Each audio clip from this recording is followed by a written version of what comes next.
Hello guys, तो कैसे हो आप सब। आई होप आप सभी बहुत अच्छे होंगे। तो आज की इस वीडियो में मैं आपको पढ़ाने वाली हूँ नोड।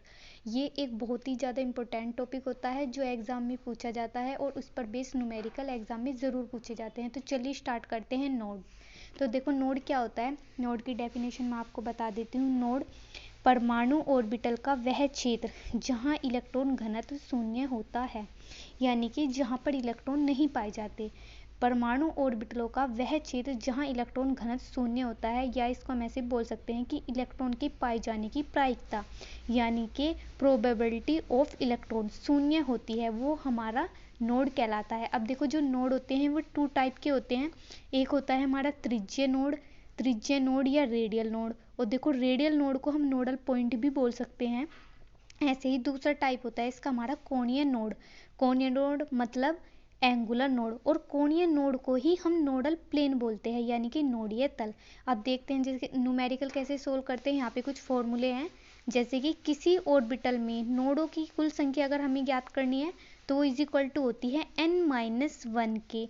और अगर हमें किसी ऑर्बिटल में रेडियल नोडों की कुल संख्या ज्ञात करनी हो तो वो इज इक्वल टू होती है n-1 l के। और किसी ऑर्बिटल में नोडीय तल यानी कि कोणीय नोड की संख्या हमें निकालनी होगी, कितनी संख्या होगी, वो इज इक्वल टू होती है l के। अब n और l क्या है, ये आपको पता है कि n जो हमारी होती है वो होती है मुख्य क्वांटम संख्या, और l हमारी क्या है, दिगंशी क्वांटम संख्या। और कभी कभी एग्जाम में नोडीय तल की डेफिनेशन भी पूछ ली जाती है। तो चलिए देख लेते हैं नोडीय तल की डेफिनेशन। परमाणु ऑर्बिटल में वह तल जिसमें इलेक्ट्रॉन आवेश घनत्व शून्य होता है, मतलब वही है कि जहाँ पर इलेक्ट्रॉन नहीं पाए जाते, अर्थात इलेक्ट्रॉन नहीं पाया जाता, नोडीय तल कहलाता है। देखो जब नोडीय तल की डेफिनेशन आएगी तो यहाँ पे लिखेंगे परमाणु ऑर्बिटल में वह तल जिसमें इलेक्ट्रॉन आवेश घनत्व शून्य होता है। और जब नोड की डेफिनेशन पूछी जाएगी तो परमाणु ऑर्बिटल का वह क्षेत्र, तो यहाँ पर क्षेत्र हो जाएगा।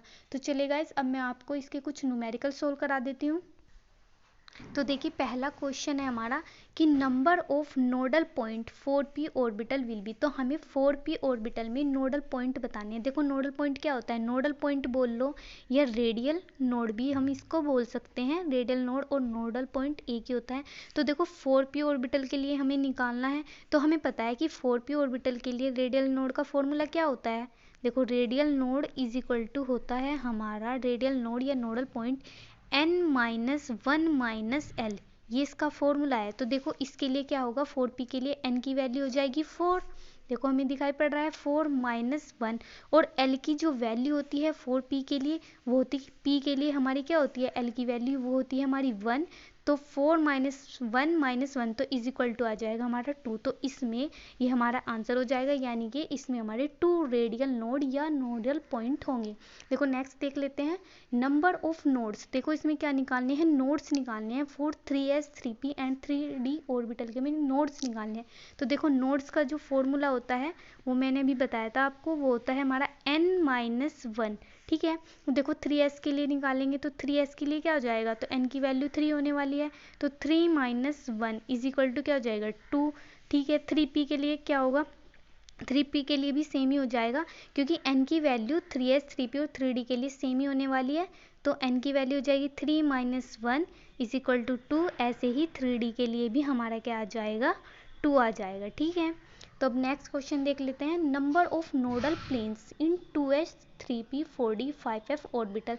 देखो हमें नोडल प्लेन्स बताने हैं, नोडल प्लेन्स या एंगुलर नोड। तो देखो नोडल प्लेन का फॉर्मूला हमारा क्या होता है, नोडल प्लेन्स का जो हमारा फॉर्मूला होता है वो इज इक्वल टू होता है बस एल के।